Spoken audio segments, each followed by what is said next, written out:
Let's apply component method in adding vectors in 2 dimensions.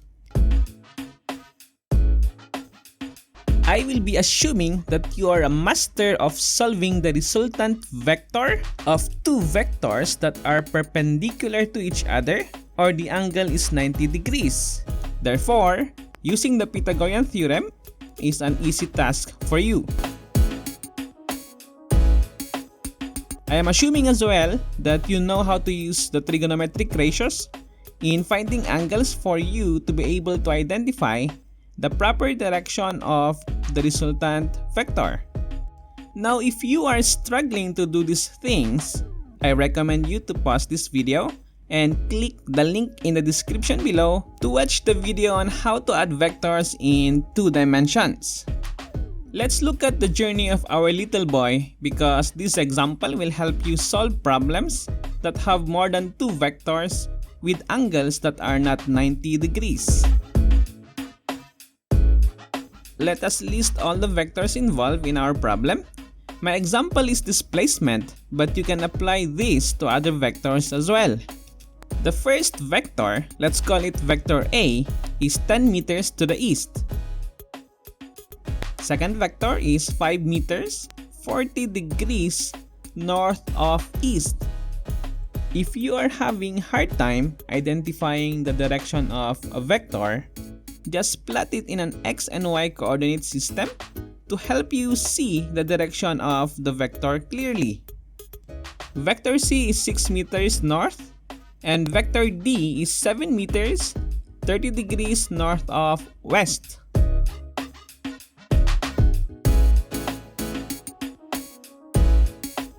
Our point of interest here is the shortest distance from the starting point to the end point, which is our resultant vector.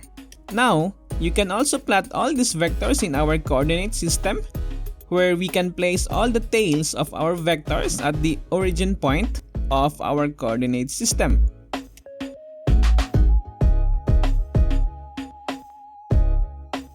And now we are ready to apply our component method.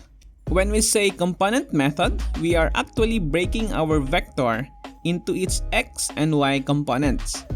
I'll start with vector B because it's a good example for this. Let's isolate vector B in another coordinate system. Vector B can be broken into its components, which are a vector parallel to the x-axis and another vector parallel to the y-axis.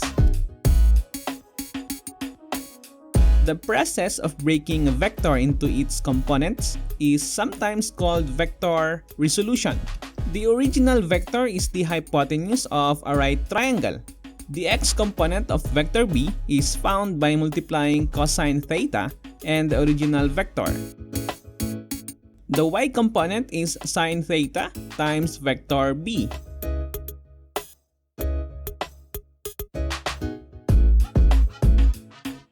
So we have 3.83 meters for the x component of vector B and 3.21 meters as the y component of vector B.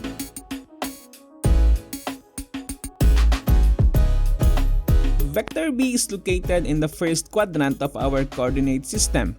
In the first quadrant, x is positive and y is also positive. In the second quadrant, x is negative, y is positive. The third quadrant, both x and y are negative. In the fourth quadrant, x is positive and y is negative. Since vector B is in the first quadrant, both of its components are positive. How about vector A? Vector A has an x component but 0 y component. Since vector A points in the positive x-axis, therefore, the x component is also positive. Vector C on the other hand has no x component and has positive y component. Vector D has an angle that is not 90 degrees, so we need to find its x and y components. The x component of vector D is cosine theta times vector D, and its y component is sine theta times vector D. The angle that we will be using is 30 degrees, and I'll explain to you later why.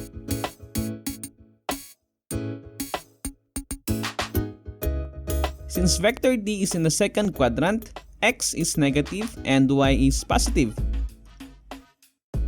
Look, this is where the confusions will come from.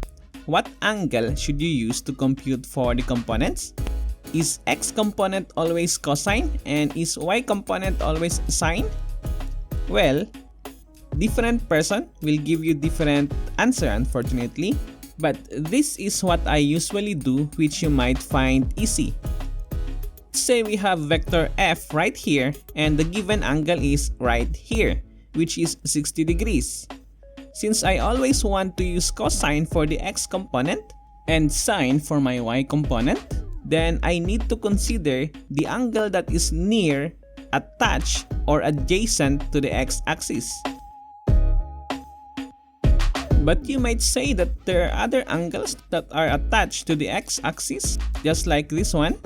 But just like what I've said, we only need the nearest angle. Therefore, we will use the smaller angle. So in this case, it's 30 degrees. Therefore, the x component of vector f is cosine 30 times vector f. The y component, on the other hand, will be sine 30 times vector f. Take note that the angles are the same for both x and y components. How about if our vector is right here? Well, the angle that we need is this one since it's adjacent to the x-axis and it's the smallest one.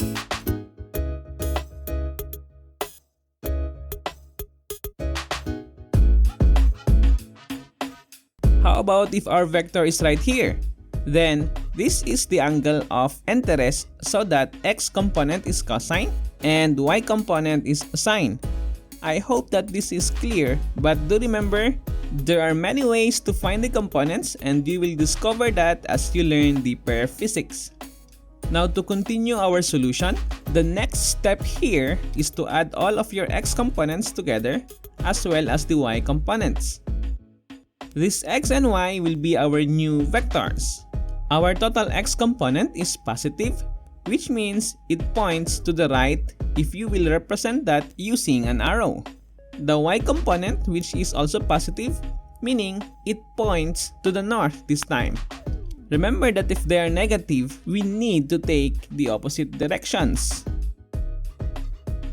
Now, if you combine these two in a head-to-tail method, you will notice that they form a right triangle after adding our resultant vector. To find for the magnitude of our resultant vector, we will use the Pythagorean theorem.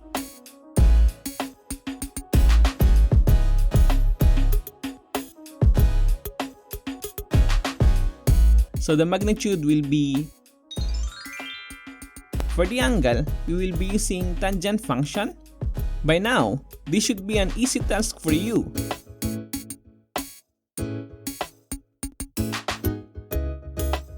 For the direction, you can isolate the resultant vector and you can clearly see that the direction is north of east. And that's how to use the component method in adding vectors in 2 dimensions. Keep solving and I'll see you next time.